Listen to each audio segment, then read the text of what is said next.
হে আমার মুমিন বান্দা বান্দিরা, দুনিয়াদারদের সম্পদ দেখা, ওদের ক্ষমতা দেখা, আল্লাহ ওদের শান শৌকত দেখা তোমরা ধোকায় পইরো না, তোমরা ধোকায় পইরো না। কাদের ওই আনন্দ ফুর্তি, ওদের শান শৌকত, ওদের ক্ষমতা, ওদের মাতুব্বারি অল্প কয়েকদিনের জন্য, এরপরে ওদের জন্য আমি জায়গা রাখলাম আমার জেলখানা জাহান্নাম। আপনি আমাকে আমাদের সবাইকে মাফ কইরা দেন। আরে যারা ইমানদার তারা তো আয়াত বিশ্বাস করা লাগবে। বাজান মোমেন বান্দা বান্দীদেরকে আল্লাহ বলেন খবরদার ধোকায় পড়িস না, কারণ এগুলা কিন্তু আল্লাহ রাব্বুল আলামিন তার কাছে দুনিয়া এবং দুনিয়ার এত সম্পদ আমার মালিকের কাছে কোনোই মূল্য নাই। আল্লাহুম্মা আমিন, আল্লাহুম্মা আমিন। अगर जानब माशूक नबाशुर का शाशिर तालिब आशिर बेचारा नरसल बजाए। ओ मबको एक फुटा पानी दिए बुनियादों के बनाया, এই দুনিয়াতে কয়েকদিন ঘুরাইয়া ফিরাইয়া আবার অন্ধকার কবরে নিয়ে যাইবেন। এই দুনিয়াতে আর কাহাকেও থাকতে দিবেন না। ভাই বলি বন্ধুরে বলি কেউ তো আপন না। ভাবিয়া চিন্তা করিয়া দেখিলাম মাওলা, ওই অন্ধকার কবরে আপনি ছাড়া কেউ আপন হবে না। রব্বানা আতিনা ফিদ দুনিয়া হাসানাতাও ওয়া ফিল আখিরাতি হাসানাতাও ওয়া কিনা আযাবান নার। رب ارحمهما كما ربياني صغيرا سبحان ربك رب العزة عما يصفون وسلام على المرسلين والحمد لله رب العالمين. الحمد لله الحمد لله نحمده ونستعينه ونستغفره ونعوذ بالله من شرور أنفسنا، من يهده الله فلا مضل له ومن يضلله فلا هادي له، ونشهد أن لا إله إلا الله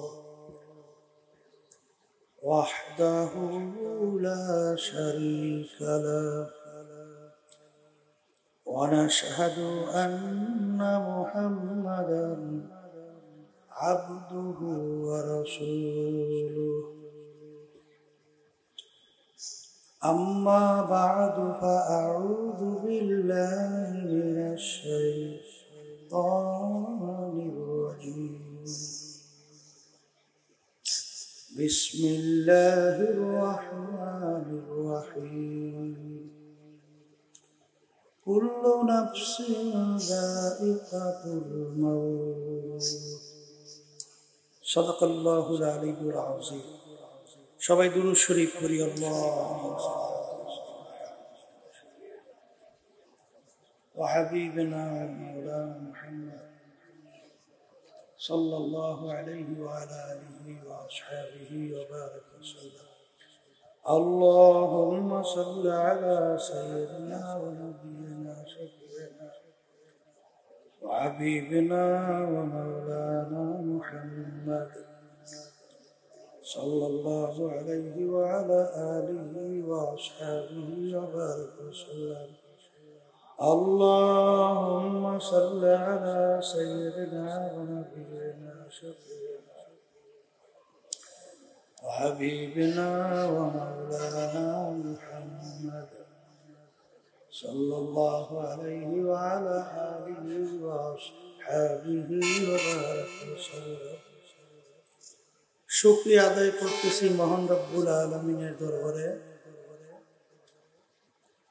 রব্বুল আলামিন ফিতনা ফাসাদের যুগে দুনিয়ার সমস্ত কাজ থেকে বিরত রেখে উলামায়ে কেরামদের মজলিস, জাকিরিন, শাকিরিন, সাদিকিন, অনেক আল্লাহর খাস বান্দারা এই মজলিসের মধ্যে আছে, যাদের সঙ্গে রব্বুল আলামিন আমাদের জীবনের একটা সময় কাটাবার সুযোগ করে দিচ্ছেন। শুকরিয়া তান বলি আলহামদুলিল্লাহ। অনেক লোকের কানে মাহফিলের দাওয়াত পৌঁছার পরেও অনেকের সুযোগ থাকা সত্ত্বেও মাহফিলে আসে না। আবার তালাশ করলে দেখবেন বহু দূর থেকে কষ্ট স্বীকার করে আমার অনেক ভাইরা এই মাহফিলে পাগলের মতো সুইটে চলে আসে। মান জাদ্দা অজাদা, যে যেই জিনিস পাওয়ার জন্য চেষ্টা করে ওই জিনিসে পাইয়াও যায়। দাদাজান আব্বাজান চলমনের জমিনে ঘুমায় আছে। আমার আব্বাজান বলতেন, তিনি মাহফিলে প্রথম থেকে শেষ পর্যন্ত থাইকা বাড়ি বিদায় হয়ে চলে গেলে আমল নামার মধ্যে কম পক্ষে হলেও 50 লক্ষ নেকি এরকম জমা হতেই পারে না।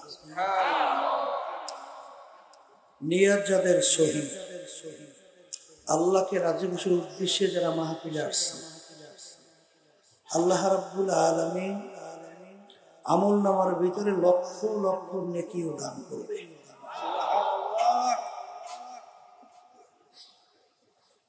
এত নেকি পাওয়া যাবে জানার পরেও আশেপাশে রাস্তাঘাটে, দোকানে, বাজারে, ঘরে অনেক আমার ভাইরা দুনিয়ার বিভিন্ন গল্পের মধ্যে লিপ্ত আছে। কেউ টেলিভিশন সাইরা ড্যান্স গানের ভিতরে লিপ্ত, কেউ বিভিন্ন হারাম কাজে, টাসের আড্ডায়, জুয়ার আড্ডায়, মদের আড্ডায়। সুযোগ থাকার পরেও তারা কিন্তু মাহফিলে আসে না। না আসার কারণ হিসেবে আমার আব্বাজান রাহমাতুল্লাহি আলাইহি বলতেন, বুঝের অভাব। আর এই বুঝের জন্যই মাহফিলের ব্যবস্থা। আল্লাহ রাব্বুল আলামিনের কাছে দোয়া করেন, রব্বুল আলামিন আপনি আমাদেরকে দ্বীনের সহি বুঝ দান করেন। হাদিসের মধ্যে আসছে, আল্লাহ রাসূল সাল্লাল্লাহু আলাইহি ওয়াসাল্লাম বলেছেন, মা ইউরিদিল্লাহু বিহি খায়রান ইউফাক্কিহু ফিদ্দীন। আল্লাহ যাকে ভালোবাসেন, ইচ্ছা করেন, তাকে দ্বীনের সহি বুঝ দান করেন।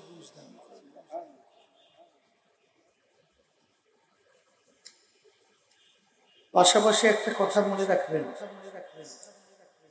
হেদায়েত কিন্তু কোনো পীরের হাতে নাই, কোনো বাবা বা কোনো দল বা দলের নেতা নেত্রী বা কোনো ওস্তাদ বা ওস্তাদদের হাতেও নাই। হেদায়েত কিন্তু একমাত্র আল্লাহর হাতে। অনেকে মনে করে পীরের কাছে মুরিদ হয়েছি, বাবার দরবার আসা যাওয়া করি, যথেষ্ট। পীর বা বাবা আমাকে নাজাত করে জান্নাতের ব্যবস্থা করবে। সবাই বলি নাউজুবিল্লাহ। পীর তো ভালো কথা, পীরের বাবারও শক্তি নাই যে আপনাকে আমাকে নাজাত করে জান্নাতের ব্যবস্থা করবে। কথা ঠিক না? হেদায়েত আল্লাহর হাতে। বলতে পারেন, হুজুর পীরের কাজ কি? পীর হলো একটা ফার্সি শব্দ, আরবিতে বলা হয় মুরশেদ। বাংলা অর্থ হলো পথ প্রদর্শক। আপনি বরিশালের রাস্তা চেনেন না, যে আপনাকে রাস্তা দেখাবে সেই হলো পীর। ওই পথে চলা বা না চলার দায়িত্ব আপনার এবং আমার, আর মানজিলে মাকসুদে পৌঁছাবার মালিক হলো আল্লাহ। এখন পীর বা মুরব্বী যে রাস্তা দেখাবে, নিজের মন গড়া কোনো রাস্তা দেখাবার শক্তি কোন পীর তো ভালো কথা কারো নাই। কারণ কি? আল্লাহ রাসূল সাল্লাল্লাহু আলাইহি ওয়াসাল্লাম প্রায় 1500 বছর আগে বলে গেছিলেন, তারাকতু ফীকুম আমরাইন লান তাদিল্লু মা তামাসসাকতুম বিহিমা কিতাবাল্লাহ ওয়া সুন্নাত রাসূল। আল্লাহ রাসূল সাল্লাল্লাহু আলাইহি ওয়াসাল্লাম বলছেন, হে আমার সাহাবারা, কিয়ামত পর্যন্ত উম্মতেরা, তোমাদের কাছে আমি দুইটা জিনিস রেখে গেলাম। কয়টা জিনিস? যদি দুইটাকে তোমরা মজবুত করে ধরতে পারো, তোমরা ধ্বংস হবে না, জাহান্নামে যাবে না।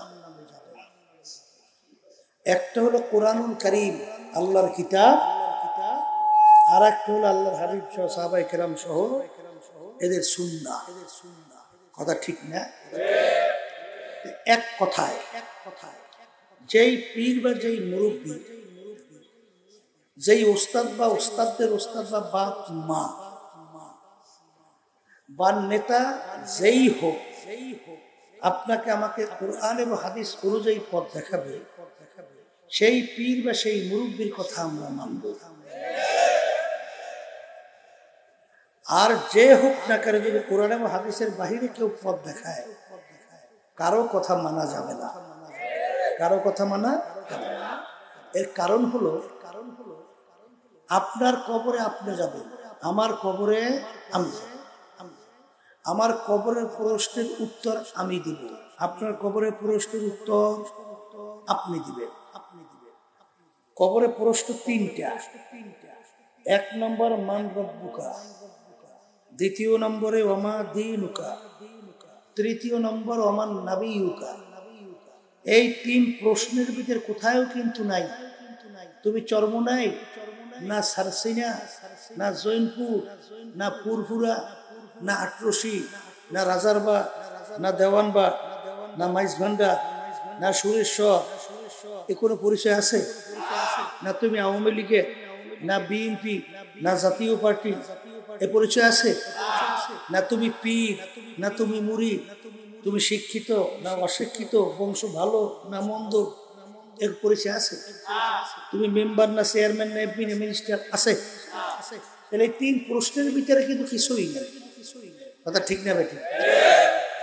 এরপরে আল্লাহ রাসূল সাল্লাল্লাহু আলাইহি ওয়াসাল্লাম তার কলিজার টুকরা সন্তান ফাতেমা রাদিয়াল্লাহু তাআলা আনহা তাকে ইঙ্গিত করে বলছিলেন, ইয়া ফাতেমা তুনজি নাফসাকা মিনান নার। ফাতেমা, দুনিয়া থাকা অবস্থায় নিজে আমল করো, জাহান্নামের আগুন থেকে বাঁচো, এরপরে অন্ধকার কবরে যেয়ে আসো। ফাতেমা যদি কবরে এই পরিচয় দাও, আমি আখিরি জামানার নবীর মেয়ে, আল্লাহ রাসূল সাল্লাল্লাহু আলাইহি ওয়াসাল্লাম বলেন, ফাতেমা এই পরিচয় কবরে কোনো কাজ হবে না। আল্লাহ রাসূল সাল্লাল্লাহু আলাইহি ওয়াসাল্লাম যে কবরে কোনো মেয়ের ব্যাপারে নাজাতের গ্যারান্টি দিতে না পারে, আর কেউ থাকতে পারে যে গ্যারান্টি দেবে? আরে এই জন্য আমার ভাইদেরকে বলবো, পর্দা আলেম মা বোনদেরকে বলবো, আর দুনিয়া মাজরাতুল আখিরা, এই দুনিয়াটা হলো আখিরাতের সম্বল সম্পদ কামাই করার জায়গা। দুনিয়ার যে কোনো কাজের ভিতরে 5 বারও যদি কেউ ঠকে, আবার ওই কাজের ভিতরে চেষ্টা করলে জিতবার আশা আছে না? কিন্তু খোদা না খাস্তা একবার যদি কেউ কবরে যাইয়ে ঠইকে বসে, দ্বিতীয়বার দুনিয়াতে আইসা আর জিতবার আশা আছে? আজ পর্যন্ত কেউ পারছে? কোনোদিন পারবে? এখন আমার বাজানদেরকে বলবো, পর্দা আলে মা বোনরা যারা শুনছেন, মামলা কিন্তু দুইটা। মামলা কয়টা? একটা হলো দুনিয়ার মামলা, আর একটা হলো আখিরাতের মামলা।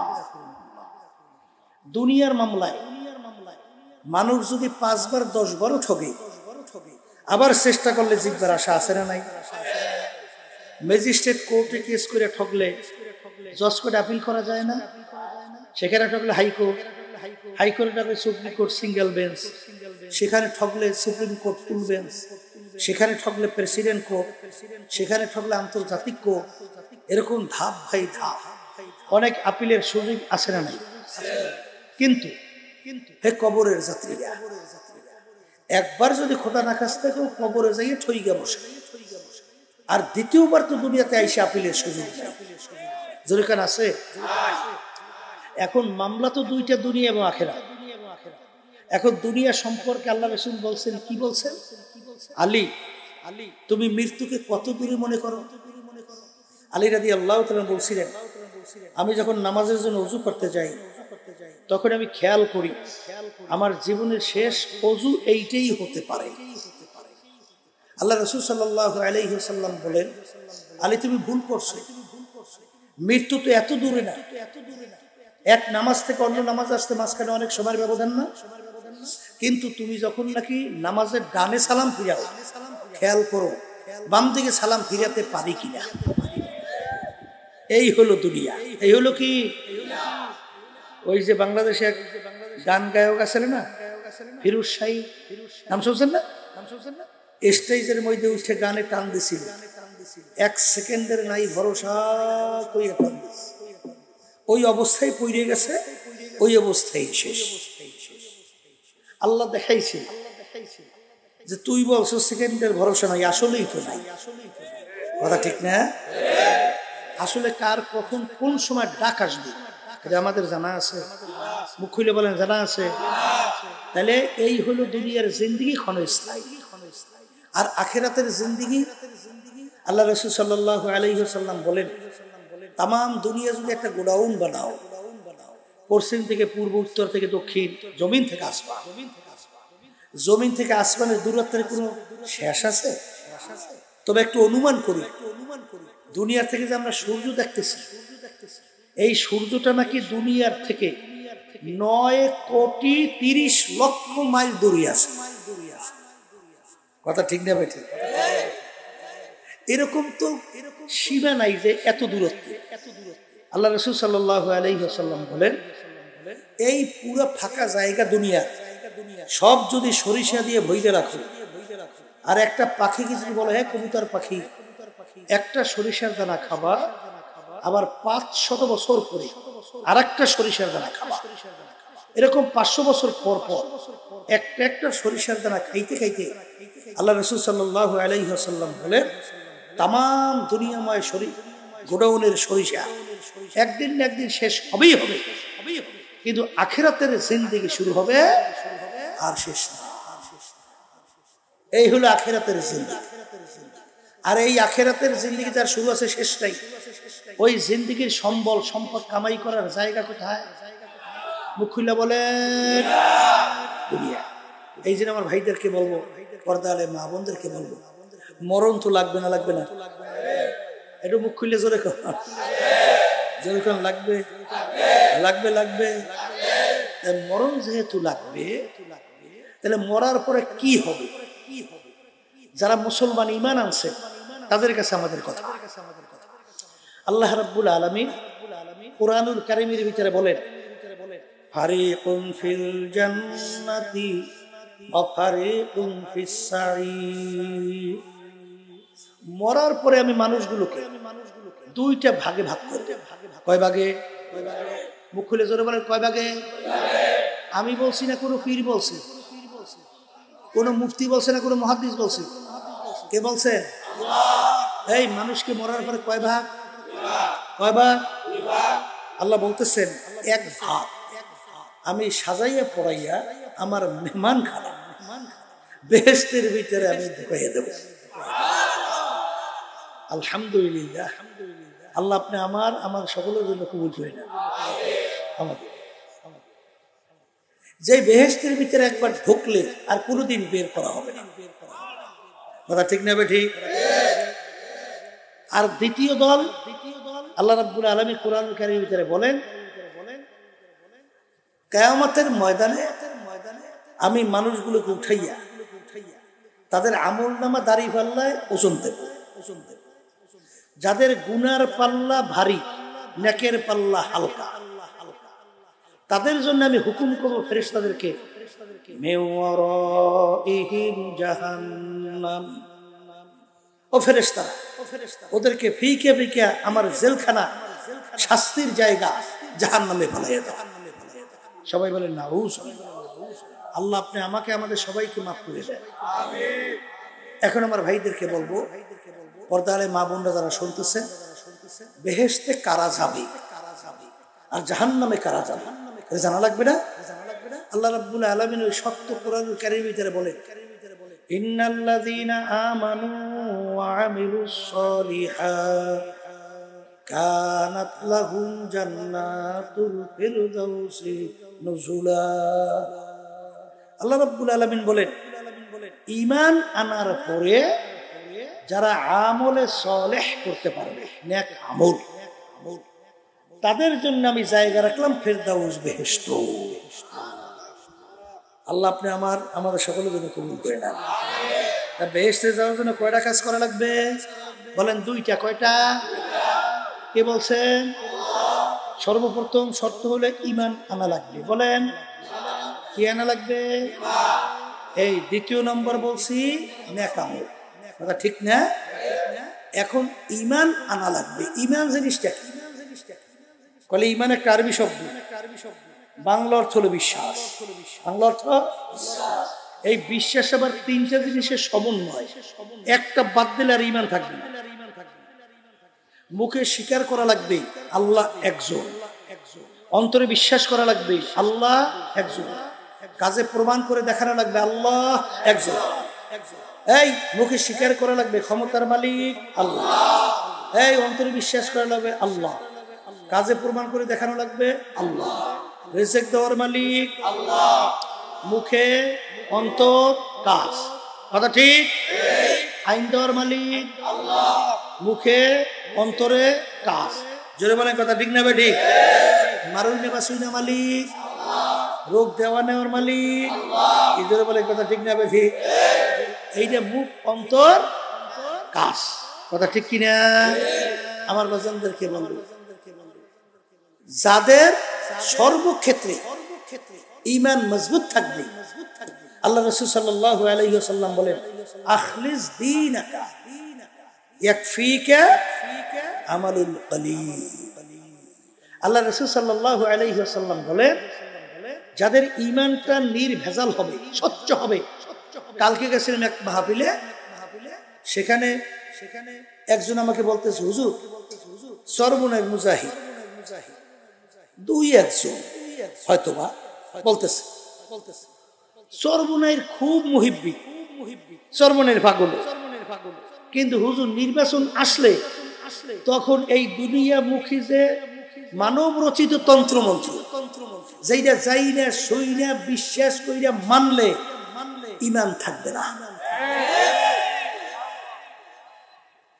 তাদের সঙ্গে জড়াইয়া তারপর রাজনীতি করে, তাদের পক্ষ করে। কি জোরে বলে কথা ঠিক না বেঠিক? ওদিকে আমি বলছিলাম আইন দেওয়ার মালিক আবার জোরে হ্যাঁ আল্লাহ রাব্বুল আলামিন কুরআন কারীমে বলেছেন, ওয়াজতানিবুত তাগুত, তোমরা তাগুতকে অস্বীকার করো, তাগুত থেকে বাঁচো। তাগুত কাকে বলে? তাগুতের ভিতরে সবচেয়ে বড় তাগুত হলো মানব রচিত তন্ত্র মন্ত্র আইন। এইটা হলো তাগুতের ভিতরে সবচেয়ে বড় তাগুত, যেটা কোরআন ও হাদিসে সংঘর্ষ। আল্লাহ বলছেন একটা, আর ওই মানুষ নামে আসলে ঈমান নাই, ওরা বলে আরেকটা। কথা ঠিক কিনা? এই জন্য আমার ভাইদেরকে বলে, পর্দালে মা বোনদেরকে বলে, সর্বক্ষেত্রে ঈমান নির্ভেজাল হওয়া লাগবে। কারণ হাদিসের ভিতরে আল্লাহ রাসূল সাল্লাল্লাহু আলাইহি ওয়াসাল্লাম বলেন, অনেক নামাজি নামাজ পড়ে ঈমান নাই। আবার কোরআনুল কারীমের ভিতরে আল্লাহ রাব্বুল আলামিন বলেন, ফাওয়াইলুল লিল মুসাল্লিন, নামাজ পড়েন নামাজির জন্যই জাহান্নাম। কি যেটা বলেন কথা ঠিক না বেঠিক? অনেকে তো মনে করে যে নামাজি পাক্কা ঈমানদার, কথা ঠিক না? কিন্তু আল্লাহ বলতেছে নামাজির জন্যই জাহান্নাম। আল্লাহ রাসূল সাল্লাল্লাহু আলাইহি ওয়াসাল্লাম বলছেন যে অনেক মুসল্লি নামাজ পড়ে ঈমান নাই। কথা ঠিক না ঠিক? এই জন্য আমার ভাইদেরকে বলবো, সর্বপ্রথম শর্ত হলো ঈমানকে মজবুত করা লাগবে, ঈমান নির্ভেজাল করতে হবে।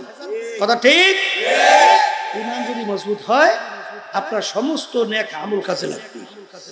ভাই একটা কথা আছে না, ওই যে আবু তলেবের নাম শুনছেন না? আবু তলেব আল্লাহর হাবিবের চাচা ছিল না? হ্যাঁ, আল্লাহর হাবিবকে সহযোগিতা কম করছে। আল্লাহ রসুলের এর চেয়ে কাছের সাথী সহযোগী আর দ্বিতীয় কেউ ছিল? আবু তলেব। তার কারণে আল্লাহর হাবিবকে কেউ কিছু বলতে সাহস পায় নাই। এত সহযোগিতা করছে আল্লাহ রসুলকে, কিন্তু আবু তলেব বেহেশতে যাবে না? যাওয়ার কারণ কি? ঈমান নিয়ে যাইতে পারে না। এই জন্য আমার ভাইদেরকে বলবো, ঈমানকে স্বচ্ছ করতে হবে। এই জন্য দেখবেন লা ইলাহা ইল্লাল্লাহ এই জিকির বেশি বেশি তরিকার করায় না, আর আল্লাহ বলছেন বেশি বেশি জিকির করো, আল্লাহ রাসূল বলে বেশি বেশি করো। কথা ঠিক না ঠিক? কারণ লা বইলে যখন আপনি গানে মাথা ঘুরান তখন কি খেয়াল করেন? লাই নাই নাই, কি নাই? লা মাকসুদা ইল্লাল্লাহ, লা মাহবুবা ইল্লাল্লাহ, লা মাতলুবা ইল্লাল্লাহ, লা ইলাহা ইল্লাল্লাহ মুহাম্মাদুর রাসূলুল্লাহ সাল্লাল্লাহু আলাইহি ওয়াসাল্লাম। শুনেন, মান ক্বালা লা ইলাহা ইল্লাল্লাহ হাক্কান ফাদাখালাল জান্নাহ। আল্লাহ রাসূল সাল্লাল্লাহু আলাইহি ওয়াসাল্লাম বলেন যে লা ইলাহা ইল্লাল্লাহ এর হক আদায় কইরা যে করতে পারবে সে বেহেশতে ঢুকে যাবে। সে কোথায় ঢুকবে? বলার মুখ খুলে বলেন। শব্দটা কি বলছি? হাক্কান, তার হক আদায় করা। হক আদায়। এই জন্য দেখবেন এই এক আল্লাহ বান্দা বলছিলেন এই লা ইলাহা ইল্লাল্লাহ জিকির করতে করতে এই কলব থেকে, অন্তর থেকে সমস্ত গায়রুল্লাহকে ফালাই দিস। লাভ হইলে যখন মাথা ডানে ঘুরায় তখন কি খেয়াল করে? নাই নাই নাই, কি নাই? আমার পীরগিরি নাই, আমার মুফতিগিরি নাই, আমার মুহাদ্দিসগিরি নাই, আমার ইমামগিরি নাই, আমার খতিবগিরি নাই, আমার মেম্বরগিরি নাই, আমার চেয়ারম্যানগিরি নাই, আমার টাকার গরম নাই, আমার ক্ষমতার গরম নাই, আমার বংশের গরম নাই, আমার দলের কোনো খবর কি এই গরম নাই, নাই নাই নাই নাই, আল্লাহ বাদে কেহ মাবুদ নাই। এক আল্লাহর ওলি বলতেছেন যে মালিক হর তামান্না দিল সে রুখসাত হো গই, अब तो आजा अब तो खिलवत आ गई। হে আমার মালিক, এখন আপনি একটু আমার কলবের দিকে তাকাইয়া দেখেন। আমার কলবের ভিতরে সমস্ত গায়রুল্লাহকে আমি ফালাইয়া দিলাম, এখন আমার কলবটা একেবারে খালি। এখন দয়া মায়া করে একটু আমার কলবের মধ্যে আপনি আসেন। এই জন্য লা ইলাহা ইল্লাল্লাহ এই জিকির জরব বেশি বেশি লাগাইতে হবে। জোরে বলে কথা ঠিক না বেঠি? হ্যাঁ, লাগবে না? লাগবে না? এই জন্য ঈমানকে নির্ভেজাল করা লাগবে। কথা ঠিক? ঈমান নির্ভেজাল হইলে আল্লাহর রহমতে অল্প আমলি তোমার নাজাতের জন্য যথেষ্ট। কথা ঠিক না বেঠি? আল্লাহর বান্দারা এক শ্রেণী আমার বাজানরা আছে, তাহাজ্জুদের নামাজও কামাই নেই, তাসবিহ তাহলিলও শেষ নাই, অন্য অন্য ইবাদত তো করি, দান সদকার কোনো দুর্বলতা নাই, কিন্তু ঈমানের ভিতরে ভেজাল। কথা কয় না? এই ঈমানের ভিতরে কি ভেজাল? ঠিক না? এই ঈমানের ভিতরে ভেজাল কি? একবার নামাজও পরে সুদও খায়। এই আমি ভুল বলছি না তো? ভুল বলছি না তো? হ্যাঁ ভুল বলছি। কি নামাজও পরে সুদও খায়? তাইলে বোঝা গেল ওই নামাজটা মূলত আর ধোকার জন্যে। যে নামাজ পড়ে সুদ খাইবে না, নামাজ পড়ে আল্লাহকে রাজি খুশির উদ্দেশ্যে না। আল্লাহ কি বলছে কোরআন কারীমের ভিতরে? আহাল্লাল্লাহুল বাইআ ওয়া হাররামার রিবা, তোমাদের জন্য আমি ব্যবসাকে হালাল ঘোষণা করলাম, সুদ সুদকে তোমাদের জন্য আমি হারাম ঘোষণা করলাম। কে বলছে? আল্লাহ। তাহলে যে ইমানদার, যে আল্লাহ রাব্বুল আলামিন বলছেন সুদ হারাম, ব্যবসা হালাল, সুদ হারাম, সুদের ৭০টার মতো গুনাহ, এর ভিতরে ঘৃণা জমাবার জন্য ছোট গুনাহ, নাউজুবিল্লাহ, মায়ের সঙ্গে অপকর্ম লিপ্ত হওয়ার চেয়ে ঘৃণিত গুনাহ। জোরে বলেন নাউজুবিল্লাহ। এত বড় ভয়াবহ। তাই যে নামাজ পড়ে সে যদি সুদ খায়, ইমানের অবস্থা কি? দুর্বল না? একটু আসতে পারে দুর্বল না? দুর্বল না? আবার কার দুর্বল না? এ কবরের যাত্রীরা ভালো কইরা বুঝেন। আমার বাজানদেরকে বলবো, পর্দালে মা বোনরা যারা শুনছেন, আল্লাহ রাব্বুল আলামিন বলেন আলহাকুমুত তাকাসুর হাত্তা যুরতুমুল মাকাবির। আরো আরো আরো আরোর কিন্তু কোনো শেষ নাই। আজ পর্যন্ত কেউ শেষ করতেও পারে নাই। বাংলাদেশের সবচেয়ে বড় ধনী সেও কিন্তু আরো লাগবে বিদেশে যাইয়া চুরি করছে। কি শরীর নাই? বাংলাদেশে সবচেয়ে বড় ধনী, এবারে বিদেশে যাই চুরি করে। এর অর্থ কি? ওরা আরো লাগবে না? ভুল বলছি? হ্যাঁ কথা ঠিক কইছি না ভুল কইছি? আরো শেষ আছে। আমার বাজানদেরকে বলবো, পর্দা আলে মা বোনদেরকে বলবো, এ কবরের যাত্রীরা তামাম দুনিয়ার মোট 4 জন লোক রাজত্ব করছিল। এর ভিতরে 2 জন মুসলমান, 2 জন অন্য জাতি। 2 জন মুসলমানের ভিতরে একজন বাদশা সেকান্দার বা ইস্কান্দার বাদশাহ। তিনি ইন্তেকালের আগে ওসিয়াত করছিল, আমার মওতের পরে আমাকে গোসল করাইয়া কাপড় পরাইয়া আর খাটের ভিতরে উঠাইয়া হাত ধরে একটু বাহিরে রেখে শহর ঘুরাইয়া তারপর আমাকে দাফন কইর। তিনি দুনিয়ার থেকে বিদায় হওয়ার পরে গোসল করাই কাপড় পরাইল, খাটের ভিতরে উঠাইয়া হাত দুইটা বাহিরে, শহর ঘুরায়, হাত মরা মানুষ হাত সোজা হইয়া এরকম বেইলা। যারা বুঝে না তারা বলে, দেখছো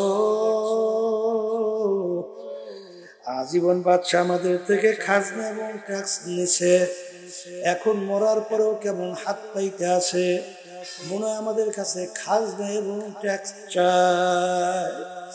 বিজ্ঞ আলেমরা বলে, বোকারা তোমরা তো বোঝো নাই, বাদশা সিকান্দার ইন্তেকালের আগে ওসিয়াত করছিল মওতের পরে হাত বাহিরে রেখে ঘুরাইয়া তারপর দাফন করার জন্য।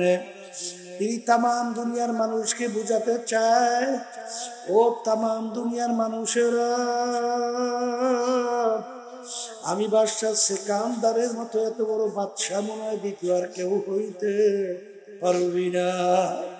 তামাম দুনিয়ার বাদশাহী করলাম, কিন্তু যখন আমি কবরে রওনা করলাম, একেবারে 2টা খালি হাত নিয়ে কবরে রওনা করলাম, আর কিছুই নিতে পারলাম না।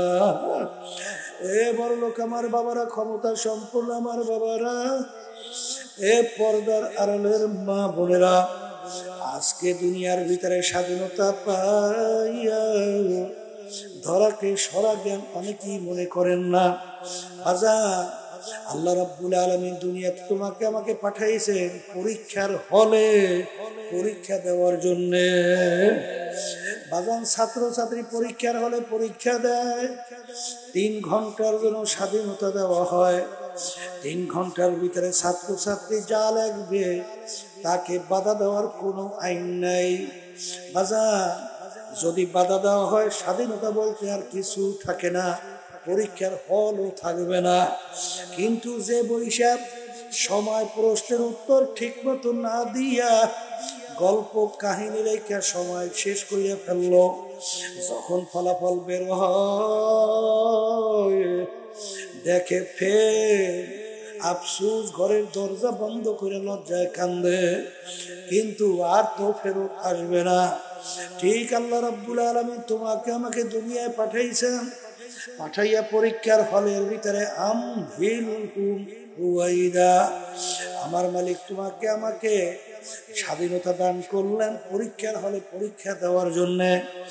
লিয়াবলুয়াকুম আইয়ুকুম আহসানু আমালা, আমার মালিক দেখবে কে আমার হুকুম অনুযায়ী চলো আর কে আমার হুকুমের বিরুদ্ধাচরণ করো। এ বান্দাবাদী সই না রাখিস, স্বাধীনতা পাইয়া যদি তুই আমার হুকুম অনুযায়ী চলো, আমি তোকে ওই পথে চলার শক্তি তোকে আমি দান করব। আর যদি স্বাধীনতা পাইয়া আমার হুকুমের বিরুদ্ধাচরণ কইরা বামের রাস্তায় তুই চলো, তোকে আমি পরীক্ষার হলে তোকে আমি বাধা দেব না, কারণ বাধা দিলে আর পরীক্ষা থাকে না। তাকাইয়া দেখ আমার হাবিবকে ওহুদের ময়দানে কাফেররা কিভাবে অত্যাচার করলো, পাথরের পর পাথর, শরীর থেকে রক্ত মোবারক বের হইয়া জুতা মোবারক আটকে গেল। বাজার ওই ওহুদের ময়দানে এমন ভাবে আল্লাহর হাবিবের উপরে আক্রমণ করলো, আল্লাহ রাসূল সাল্লাল্লাহু আলাইহি ওয়াসাল্লাম জমিনের ভিতরে দাঁড়াইয়া থাকার শক্তিও নাই। আল্লাহ রাসূল জমিনে পড়ে গেল, ধারে শয়তান ঘোষণা করলো কুতিলা মুহাম্মদ, নাউযুবিল্লাহ। বাজার মুসলমান পাগলের মতো এদিক ওদিকে ছোটাছুটি শুরু করলো। আরে মুসলমানরা আল্লাহ রসুলকে নিয়ে মদিনায় যারা গেছেন পাহাড়ের গর্তের মধ্যে আল্লাহর হাবিবকে নিয়ে যখন রাখলে, ওই গর্তের কাছে যাইয়া আমি কাছে দাঁড়াইয়া দাঁড়াইয়া দেখে আসছি আল্লাহর হাবিবের উপরে এত অত্যাচার, এত আক্রমণ। আল্লাহ রাব্বুল আলামিন স্বাধীনতার ভিতরে কাফেরদেরকে কিছু বলেন নাই। বাজার এইরকম ভাবে আল্লাহ রাব্বুল আলামিন বলেন, যদি তোরা আমার হুকুমের বিরুদ্ধাচরণ করো, না ফরমানি করো, অর্থাৎ এক কথায় আমার হুকুম না মাইরা জাহান্নাম বামের রাস্তায় চলো, স্বাধীনতার ভিতরে তোদেরকে আমি কিছু বলবো না, বরঞ্চ ওই রাস্তায় চলারও শক্তি তোদেরকে আমি দান করব। এই জন্য আহলে সুন্নাত ওয়াল জামাআতের আকীদা ওয়ালিল আফআল ইখতিরিয়াতুন, অর্থাৎ বাজান আহলে সুন্নাত ওয়াল জামাআতের আকীদা হলো আল্লাহ রাব্বুল আলামিন মানুষকে ভালো মন্দ অনুযায়ী চললে এখতিয়ার দান করছেন, স্বাধীনতা দান করছেন। যেরকম ইচ্ছা সেরকম তুমি চলবা, স্বাধীনতার ভিতরে আমার মালিক কিছু বলবেন না। নমরুদ আমি তাকাইয়া তাকাইয়া দেখি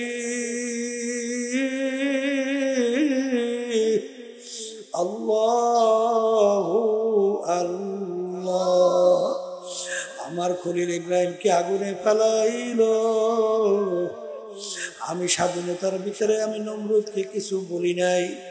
সাদ্দাত আমার সঙ্গে চ্যালেঞ্জ কইরা দুনিয়ার ভিতরে ওর বেহেশত তৈরি করলো, আমি দুনিয়ার ভিতরে ওকে কিছু বলি নাই। স্বাধীনতার ভিতরে আমি ওদেরকে স্বাধীনতা দান করলাম। আরে আমি তাকাইয়া তাকাইয়া দেখি আল্লাহু আকবার, আল্লাহু আকবার। মুসা আলাইহিস সালামের জামানায় ফিরআউন বনি ইসরাইলের ছেলে সন্তানগুলো ধৈর্য ধৈর্য জবাই করছে, আমি স্বাধীনতার ভিতরে কিছু বলি না। কিন্তু মনে রাখি কাগজ কাটেঙ্গে ঘুড়ি বানায়া उड़ाया पवन के साथ मिला दिया, घुरी घुरी बेचारा क्या करेगा, রস্সি মেরা হাত মে।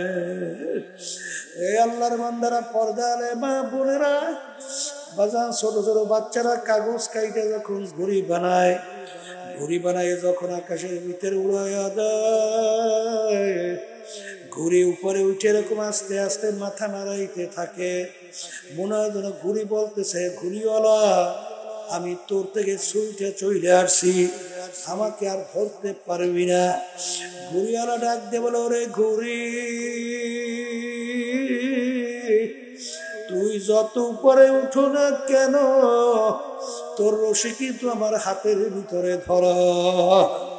যখন সময় হবে না তুইতে যখন প্যাঁচ দেওয়া শুরু করব, ও ঘুড়ি তুই উপরে আর থাকতে পারবি না। আমি তোদের তামসা তাকাইয়া তাকাইয়া দেখি, আর তোদেরকে আমি নেমাত চক্ষু দান করলাম, আমার দেওয়া নেমাত চক্ষু দিয়া তুই দেখলি, আমার দেওয়া নেমাত জবান দিয়া তুই কথা বললি, আমার দেওয়া নেমাত ব্রেন দিয়া তুই পড়াশোনা করলি, ব্যবসা বাণিজ্য কইরা সম্পদের মালিক হইলি, আমার দেওয়া হাত দিয়া কাজ করলি, আমার দেওয়া পাও নেমাত দিয়া কাজ করলি। আমি ইচ্ছা করলে তো আমি অন্ধ কইরাও পাঠাইতে পারতাম। এ কবরের যাত্রী, কত অন্ধ মানুষ তোমার আমার সামনে হাত পাইতে পয়সা চায়, আর করুন সবাই, হুজুর আমাকে টাকা দান, চাউল কিনবো, ভাত পাক কইরা খাবো। হুজুর আপনি দুনিয়া কত সুন্দর ভাবে দেখেন, আমি দুনিয়াটা দেখি একেবারে অন্ধকার। বাজানোর দুনিয়ার কোনো মূল্য নাই। তোমাকে আমাকে আমার মালিক ইচ্ছা করলে অন্ধ তো বানাইতে পারতো, কিন্তু আমার মালিক তোমাকে আমাকে তার নেমাত চক্ষু দান করলো। বাজান দুনিয়ার কোন নেতা নেত্রী শক্তি আছে তোমাকে আমাকে চক্ষু ফেরত দিতে পারবে? যেরকম পারে। কত বুবা মানুষ তোমার আমার সানা ও করিয়াছিল, ওর বুকে কত জ্বালা, ওর মনের ভাব প্রকাশ করতে পারে না। আমার মালিক তোমাকে আমাকে কথা বলার শক্তি দান করলেন। আল্লামাহুল বায়ান। আমার মালিক তোমাকে আমাকে কথা বলার শক্তি দান করলেন। এ দুনিয়াদার বড় লোক আমার বাবারা, হে শিক্ষিত আমার বাবারা, হে ক্ষমতা সম্পন্ন আমার বাবারা, আমার মালিক তোমাকে আমাকে ব্রেন দান করলো। কত পাগল মানুষ রাস্তার ভিতরে ঘোরায়, আমার মালিক তোমাকে আমাকে তো পাগল বানাইতে পারতো। এই ব্রেন নেমাত আমার মালিক তোমাকে আমাকে দান করছে। সমস্ত নেমাত আমার মালিকের ভোগ কইরা আমার মালিকের হুকুমের বিরুদ্ধাচরণ করো। আমার মালিক তোমাকে আমাকে তার জমিন থেকে ভাগাইয়া দেয় না, বরঞ্চ আমার মালিক বলে, এ দুনিয়াদাররা শোন আহারে, হে আমার মুমিন বান্দা বান্দিরা, লা ইয়াগুররান্নাকা তাকাল্লুবুল্লাযিনা কাফারু ফিল বিলাদ মাতাউন কালিলুন সুম্মা মাওয়াহুম জাহান্নাম ওয়া বিসাল মিহাদ। হে আমার মুমিন বান্দা বান্দিরা, দুনিয়াদারদের সম্পদ দেখা, ওদের ক্ষমতা দেখা, আল্লাহ ওদের শান শওকত দেখা তোমরা ধোকায় পড়িও না, তোমরা ধোকায় পড়িও না। কাদের ওই আনন্দ ফুর্তি, ওদের শান শওকত, ওদের ক্ষমতা, ওদের মাতুব্বারি অল্প কয়েকদিনের জন্য, এরপরে ওদের জন্য আমি জায়গা রাখলাম আমার জেলখানা জাহান্নাম। আপনি আমাকে আমাদের সবাইকে মাফ কইরা দেন। আরে যারা ইমানদার তারা তো আয়াত বিশ্বাস করা লাগবে। বাজান মোমেন বান্দা বান্দীদেরকে আল্লাহ বলেন, খবরদার ধোকায় পড়িস না, কারণ এগুলা কিন্তু আল্লাহ রাব্বুল আলামিন তার কাছে দুনিয়া এবং দুনিয়ার এত সম্পদ আমার মালিকের কাছে কোনোই মূল্য নাই। আল্লাহর হাবিব বলে আদ-দুনিয়া জিফাতুন ওয়া তালিবুহা কিলাব, দুনিয়া মরক, যত সম্পদ আল্লাহর কাছে মরকের মতো, আহারে আর কোনো মূল্যই নাই। এই জন্য আমার বাজানদেরকে বলবো, পর্দারে মা বোনদেরকে বলবো, আমরা দুনিয়াতে কেউ ইচ্ছা করে আসতে পারি নাই, ইচ্ছা করে দুনিয়া কেউ থাকতেও পারবো না। কত রাজা, কত বাচ্চা, কত বড় লোক, আরে তাকাইয়া দেখো এই সিটি কোম্পানির মালিক এত কিছু করার পরে থাকতে পারে না, দুনিয়ার থেকে বিদায় নিয়ে কবরে যাওয়া লাগছে। বাংলাদেশে বড় ধনীর ভিতরে একজন ছিল যমুনা গ্রুপের মালিক। করোনা ভাইরাস আক্রান্ত হয়ে যখন শ্বাস টানতে ছাড়তে কষ্ট হয়, তখন ডাক্তারকে ডাক দিয়া বলে, ডাক্তার তুমি যদি আমার শ্বাস টানা ছাড়ার ব্যবস্থা করতে পারো, কলম কাগজ দিয়ে আসো, আমার সমস্ত সম্পদ তোমাকে লেখা দেব। কই আর তো পারে নাই। এই জন্য আমার দুনিয়াদার আমার বাজানদেরকে বলবো, যাদের জন্য জীবন শেষ করলা, যাদের জন্য আল্লাহর হুকুম দেবে তৈরি করে যায় চলতে পারেন না, একটু মাঝে মাঝে চক্ষু বন্ধ করে, একটু মাঝে মাঝে একটু মুড়া খাওয়া করে, কাদের জন্য জীবন শেষ করলেন? এই বাংলাদেশের এক বড় ধনী ব্যাংকার বাজান মারা যাওয়ার পরে দুই ছেলে বাপের দাফন কাফনের ব্যবস্থা না কইরা বাপের লাশ নিয়া গাড়ির গ্যারেজের ভিতরে ফেলাইয়া রাখছে। দুই সন্তান বাপের সম্পদ নিয়ে মারামারি কাটাকাটি করা, ওদিকে বাপের লাশ পইরা পয়সা গন্ধ হওয়া শুরু হয়ে গেল। বাপের লাশের কোনো খবর নাই, ওরা মারামারি করে বাপের সম্পদ কে বেশি নেবে, কি কম নেবে। এলাকার মানুষ চাঁদা ধইরা তারপর তার দাফন কাফনের ব্যবস্থা করলো। এ দুনিয়াদার পাগল হাকিকত সে তো দুনিয়া বে খবর হ্যায়, দুনিয়া কি নমায়াশ পর নজর হ্যায়। এ দুনিয়াদার পাগল আমার বাবারা, এ আরাম প্রিয় আমার বাবারা, বালির মাথার নিচে না থাকলে ঘুম আসে না, আর একটু গরম লাগলে ঘুম আসে না। কিন্তু গরমের দিনে 9,30,00,000 মাইল দূর থেকে যখন দুপুরের সময় সূর্য যখন তাপ দেওয়া শুরু করে, এই তাপ গরম তোমার আমার সহ্য হয় না। কিন্তু আরাম প্রিয় আমার বাবারা, এর পর্দার আড়ালের মা বোনেরা, আল্লাহ রাসূল সাল্লাল্লাহু আলাইহি ওয়াসাল্লাম বলে, কিয়ামতের ময়দানে তামার জমিন হবে, কিয়ামতের ময়দানে ঘর নাই, বাড়ি নাই, পানি নাই, গাছ নাই। আল্লাহ রাব্বুল আলামিন এই সূর্য এক হাত বা 100 হাত মাথার উপরে উপর করে ছাইরা দেবে। ছাইরা দিয়ে আমার মালিক বলবে, ও সূর্য, তোর ভিতরে যত তাপ আছে ছাড়ো, নাফরমান বুঝু আমি মাওলা কেমন। কিয়ামতের ময়দান সূর্যের তাপে পুইরা লাল চামড়ার মতো লাল হইয়া যাবে, বাদুইনাও জায়গা নাই, মরণ তালাশ করে আর পাওয়া যাবে না। কারণ আল্লাহ বলছেন কুরআনুল কারীমের মধ্যে, লা ইয়ামুতু ফিহা ওয়ালা ইয়াহইয়া, মানুষ বাঁচবেও না মরবেও না। দুনিয়ায় কষ্ট সহ্য না করতে পারলে মানুষ মারা যায়, কিন্তু এত কষ্ট মউত তালাশ করে পাওয়া যাবে না। আল্লাহ আল্লাহু আকবার। ওই সূর্যের তাপে নাফরমানদের তালুটা টাস টাস করে ফাইটা মগজগুলা ভাতের মতো উতলাইয়া বাইয়া বাইয়া পড়তে থাকবে। আল্লাহর কাছে দোয়া করো, দুই চোখের পানি ফেলাও, আর মালিকের কাছে বলো, মালিক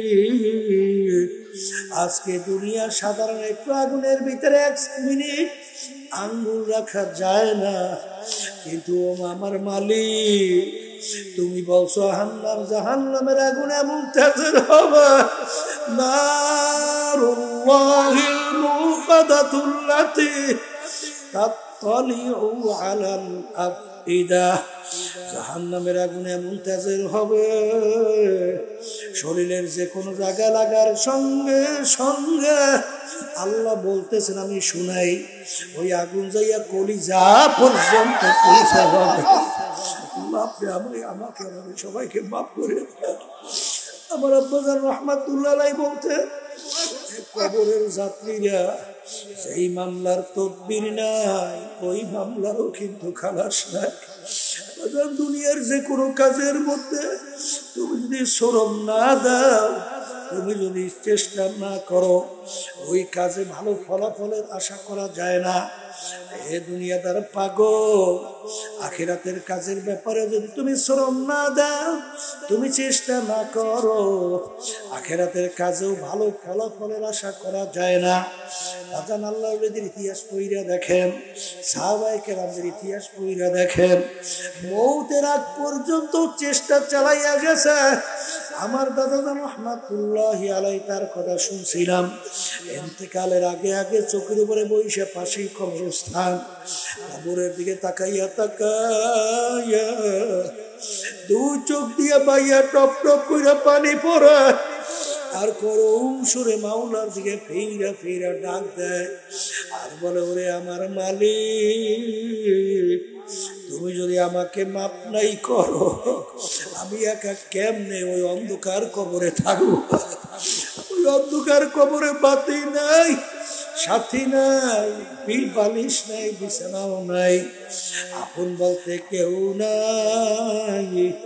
ওই কবরে যদি তুমি আমার আপন না হও, ওই কবরে তো আমার উপায় নাই। এই জন্য আমার ভাইদেরকে বলো, পর্দারে মা বোনদেরকে বলবো, বাজান মুসলমান বলতেই মন চায় গুনার থেকে ফেরবে, নেকের কাজ করবে, চোখে পানি নিয়ে কলম নরম করিয়া কবরে যাবে। কারণ বাজার ওই আযাব এক সেকেন্ডে সহ্য করার শক্তি দুনিয়ার কিন্তু কোনো মানুষের নাই। এই জন্য আমার বাজানদেরকে বলবো, মাওলার জিকির বেশি করো, সাদেকিন বান্দাদের সঙ্গী হও, আমার মালিকের হুকুম ফরজ ওয়াজিব সুন্নাতের আমল করো, হারাম মাকরুহ তাহরিমা মাকরুহ তানজির থেকে বাঁচো। কোনটা আল্লাহ, কোন কাজ করলে আমার মালিক খুশি হয়, কোন কাজ করলে আমার মালিক বেজার হয়, এইটা জানো, সেই অনুযায়ী পথ চলো। একবার আল্লাহর ফজলে দুনিয়াতেও আমার মালিক সম্মানিত করবে, আখিরাতেও সম্মানিত করে উঠাবেন। আমার মালিক বড় দয়ার মালিক, আমার মাওলা বড় দয়ার মাওলা। যদি আমার মালিকের কাছে দোয়ার মতো দোয়া করতে পারো, চাওয়ার মতো চাইতে পারো, আমার মালিকই যথেষ্ট। মাইয়া তাওয়াক্কাল আলাল্লাহি ফাহুয়া হাসবুহু, আমার মালিকই বান্দা বান্দির জন্য যথেষ্ট হয়ে যাবে। কেমনে পারে? এই পথের রাস্তার পথিক ছাড়া কাউকে বোঝানো যাবে না। আসাও ফাতারা ইদিন কাশাফাল গুবারো আফারাসুন তাহতা রাজলিকা হিমারো। আজকে দুনিয়া চক্ষু খোলা দুনিয়ায় আমি পরিচয় দেয় আমি পীর, কেউ পরিচয় দেয় আমি চেয়ারম্যান, আমি মেম্বার, আমি এমপি, আমি মিনিস্টার, কেউ পরিচয় দেয় আমি অমুক তমুক সমূহ। এই পরিচয় চলবে যে কদিন চক্ষু খোলা থাকবে, কিন্তু যেদিন চিরতরে চক্ষু বন্ধ, সাদা তিনটা কাপড় দিয়া পেঁচ দিয়া কবরে রাখবে, তখন তুমি দেখতে পারবা তুমি আসলে অমুক তমুক সমূক না, খোদা নাকাসা জাহান্নামের কয়েদি।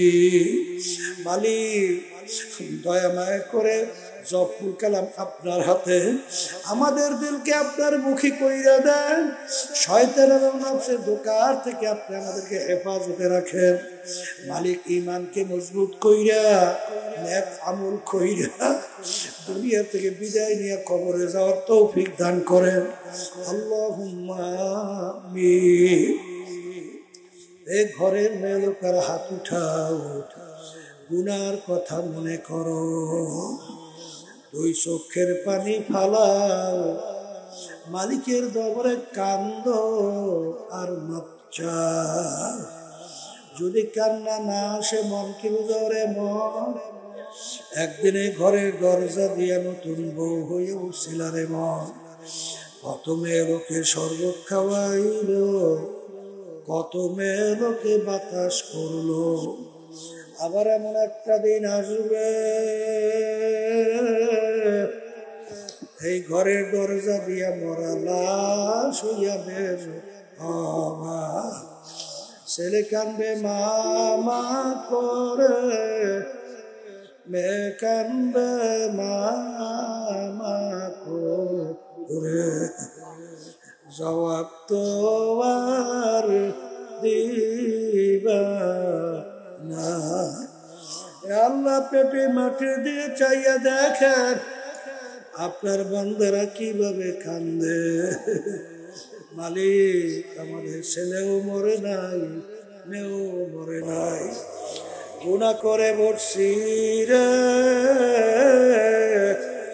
মাফ করে দেন গো মাওলা, মাফ করে দেন। আল্লাহর বান্দারা জোর করিয়া কান্দে। সন্তান মারা গেলে চোখে পানি আসে, সম্পদ নষ্ট হয়ে গেলে চোখের ভিতরে পানি আসে। তোমার আমার গুনার কারণে যে জাহান্নামের আগুন জ্বলছে, ওই জাহান্নামের আগুন চোখের পানি ছাড়া ঠান্ডা হবে না। আল্লাহ যাদের উসলে মাহফিল হইল, যারা মাহফিলের জন্য চেষ্টাকারী সাহায্য করলো, আমরা যারা মাহফিলে উপস্থিত হয়ে গেলাম, আমাদের সবাই উপরে খাস মেহেরবানি নাযিল করেন আল্লাহ। আল্লাহ আমাদের আম্মা আব্বা দাদা দাদু নানা নানা আত্মীয় সবার অন্ধকার কবরে যারা শুয়ে রয়েছে, সবার কবরকে বেহেশতের বাগান বানায়া দেন। সুবহানা রাব্বিকা রাব্বিল ইজ্জাতি আম্মা ইয়াসিফুন ওয়া সালামুন আলাল মুরসালিন আলহামদুলিল্লাহি রাব্বিল আলামিন। Presents by Kuakata Media Center. হক্কানি আলেমদের নিত্য নতুন ভিডিও পেতে আমাদের চ্যানেলটি সাবস্ক্রাইব করুন। কুয়াকাটা মিডিয়া সেন্টার, ইসলামিক বিনোদনের বিশ্বস্ত সঙ্গী।